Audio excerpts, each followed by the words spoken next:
If you've got an email list that's just sitting there while you go and chase traffic, this is for you. Because we took a quiet list and run a 5-step email strategy that you can replicate today and grow a Skool community from 380 members to 580 members in just a few days. And even Skool noticed the spike and started sending members our way as we went. And in this video, I'll walk you through the 5 email steps that we use so you can replicate and do the same with your list and launch a Skool community, maybe relaunch it, or just reignite the flame that you once had. So buckle up and let's jump into step number 1. Step 1, figure out the engagement mechanism. Before we send even one email, we have to figure out what we're actually pulling people towards. Not just an email to open or just to click a link, but actually to show up and do something. And that's what I call engagement mechanism. It's an event that gives people a reason to gather up at a specific time, to commit to something, and to engage with one another while in the process. When my cousin got engaged, both families started to get the save the date envelopes. And that's when we knew what kind of event it would be, when it will be, how to prepare, what to wear, and what to do. Same when I had my 7th birthday at McDonald's, and all the kids in my class knew to be there at 3 p.m. Sunday. Bring a gift, there is a party. And your event is no different. People should have a reason to come and engage with it. And a good engagement mechanism should have those 3 things: a date, a promise, and something for people to actually do. It could be a 7-day challenge, a workshop, an open day, a group Q&A, something. In our case, we went with a 7-day challenge and framed it as a sprint. So each day had a one simple and doable task. And it doesn't have to be huge. You don't need a 30-day perfect challenge or something crazy and think of a lot of cool stuff. Just take what you already have and use that. Maybe an existing lesson that you already have and you can turn it into a task. Maybe you can just create a Q&A and ask people to show up with a question or a tiny project that people can complete in a week. It just have to be something actionable for people to come up and show up for. So either if you do a challenge, they will be completing tasks in the middle of the week, or if it's a Q&A, make them think of a question before and show up with a real question. So they have to do something in order to participate, right? That's the engagement part. And let me be clear, it doesn't have to be built before you start. So as we did it, we built the event itself and the emails, and we sent the emails as we went. So we started promoting the thing and build it simultaneously. That's why we use the waitlist. So as soon as you pick something up, that's the moment when you earn the right to start promoting it to your list. And this is the step where most people blow it because they either never start or just start to complicating things a lot. And when they do that, it just loses its own momentum because the purpose is not to build something massive and something huge. The point was just to give people a reason to show up. And that's what leads us to step number 2. Step 2, warm up. This is where most people skip and go straight to launching just to wonder why people are not showing up. Because warm up is everything. And that's the envelope before the wedding, because you don't just show up on the day expecting people to just be there. You give them time to clean their calendar, get excited, and actually commit. And here's what we did. We emailed the entire list and sent between 5 to 6 emails over the week. No selling, no pitching, just letting them know that something is coming and giving them the next action they should do. And the action was signing up to a wait list. And yes, you can run people straight to Skool to your about page and tell them to sign up for the event through Skool. It works. But you have to make sure that you actually tag them as registrant on your platform so they keep receiving the warm-up emails after they sign up and not just relying on Skool notification. And it will be easier for the delivery staff. But the actual reason I wouldn't do that is because at this stage, the friction is too high. Creating an account, signing up to Skool, most people would just stop at the door and won't sign up. Instead, we used a simple sign-up page, promise at the top, a date, and a form to sign up.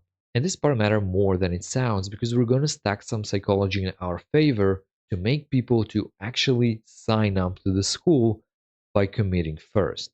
Because when someone signs up, they're not just giving you a name, they're recommitting one more time. They're inputting their email address one more time, they're saying yes to you one more time. And at this point, they already put some skin in the game and they're more likely to follow through with the next action and actually show up to the event itself. And that is exactly why we put the school sign up on the thank you page, not before. After they filled out the form, we told them that the event will be happening inside of school, and then we asked them to join. Also, we showed them how many members already in the group, giving us a bit more social proof. More people means more social proof for you, means more anticipation for them. Plus, it's one more connection point with you and them. So you're not just emailing them, you actually have them on your school and you can talk through school before the event even starts. Now, for the people who sign up, we didn't just left them waiting, we actually sent them more emails, right? The first one was the confirmation email, so they got the date, got the time, got everything that they need to know, and we promoted the school group one more time. We reminded them to join the group and that the event's happening inside.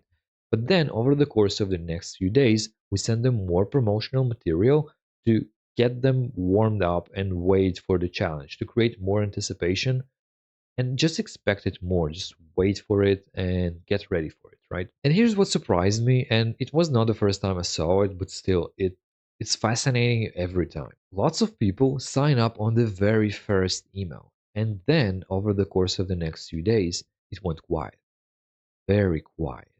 But then, on the last few, it spiked up and a lot of people signed up. So urgency is real. People are moving at the last minute. So don't let the slow middle throw you off. Just keep sending and keep showing up. And the one thing I did not cover in this video is the exact email we sent, right? How we got people to sign up, what we said to them to warm them up for the event so they show up, and why people sign up on the first email and what actually made more people to sign up on the very last few emails, not just the urgency.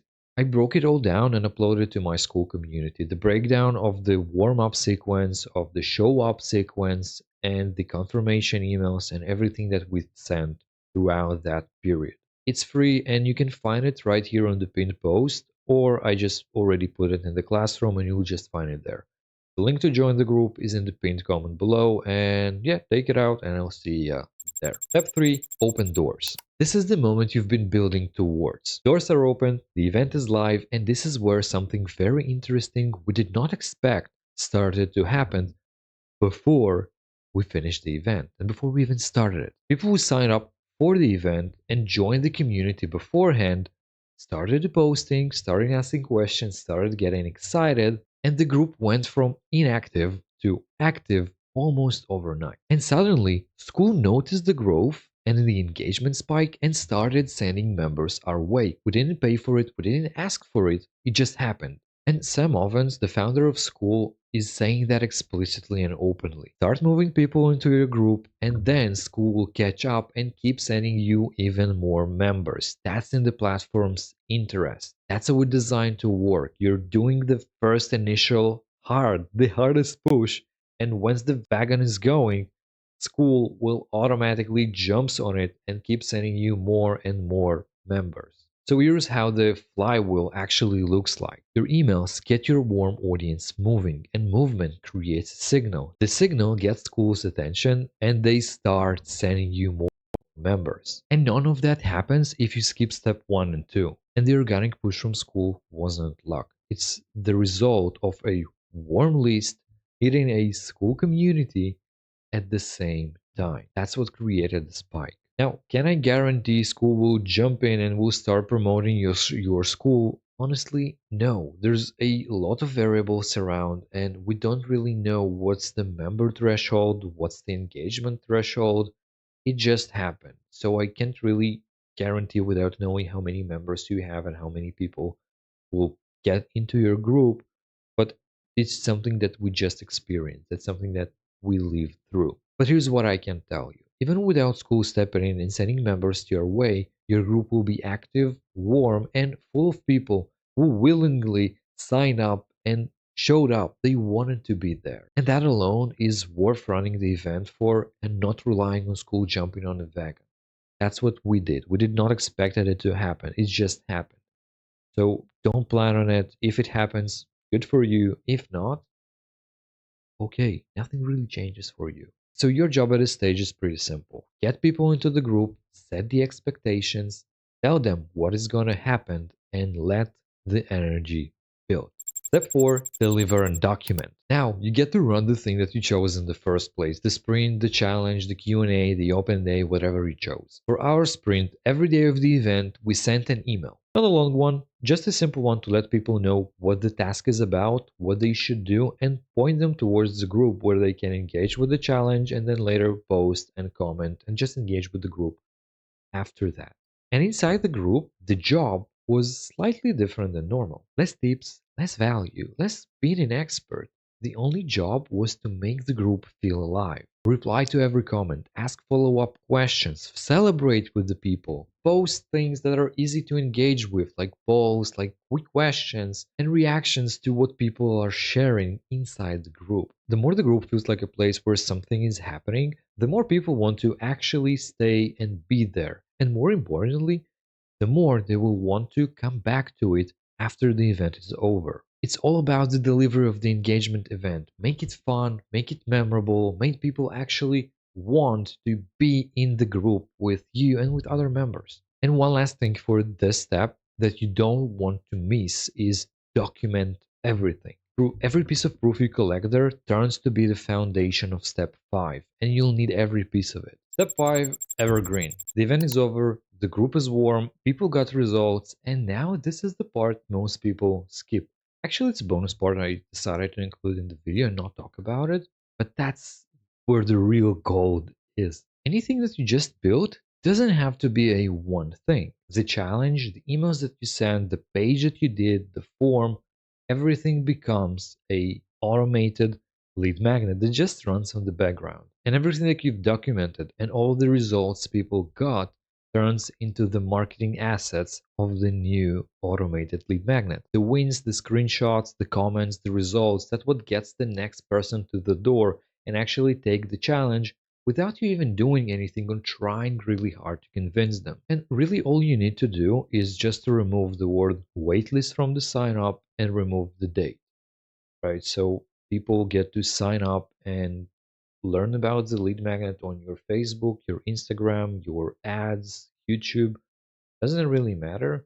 They just get to join the challenge and experience the challenge, either the open day or whatever you created, and go through all of the sequences, see all of the posts, get through all of the comments, and just go through everything that you've built in their own pace without having a crowd working out with them. The only difference now is the group is not empty. The road is already paved. People went through it, people did it, and they don't really need to go through it as a cohort because it already feels like one. It's all full of people who already did it. The posts are there, the people are there, the engagement is high, and social proof is right in those comments and in those posts. And the new members are not just joining into a blank room, they already get in a environment that feels alive. And because the lead magnet keeps bringing in more people, it gets to get more and more engagement over time. So the group stays warm and alive as long as you run it. You build it once, you run the asset, and now you just get to run it infinite times. And that's the difference between a launch and a system.